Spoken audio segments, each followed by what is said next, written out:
नाज़रीन, अब आपको बताएं कि मांगा मंडी शहरी को अपनों के साथ ईद की छुट्टियां गुजारना महंगी पड़ गई।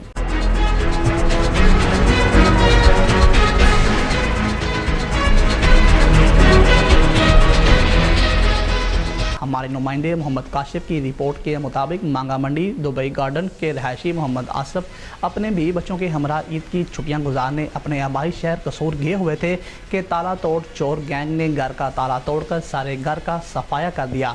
मोहल्लेदारों ने फ़ोन पर इतला दी कि आपके घर का ताला टूटा हुआ है। जब वापस घर आकर देखा तो सेफ अलमारी और ट्रंक के ताले तोड़कर नामालूम चोर 2,60,000 रुपये नकदी, 2 तोले तलाई जेवरात, कीमती सामान और कीमती गड़ियाँ ले गए। शहरी आसफ ने मदद के लिए 15 पर पुलिस को इतला दी और अंदराज मुकदमे के लिए थाना मांगा मंडी में तहरीरी दरख्वास्त भी दे दी।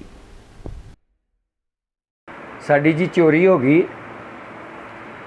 2 तोले जेवर, 2,60,000 रुपया। असी वापस आए हाँ। साढ़े मसाया ने दसिया है कि तुहाडा ताला टुटा पिया है।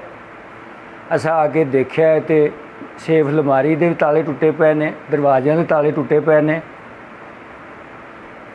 उन्हां विचों नुकसान करके चोर लै गए ने जी।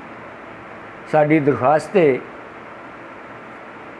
गौरमेंट अगे लिहाजा कि साडा नुकसान वापस दिलाया जाए।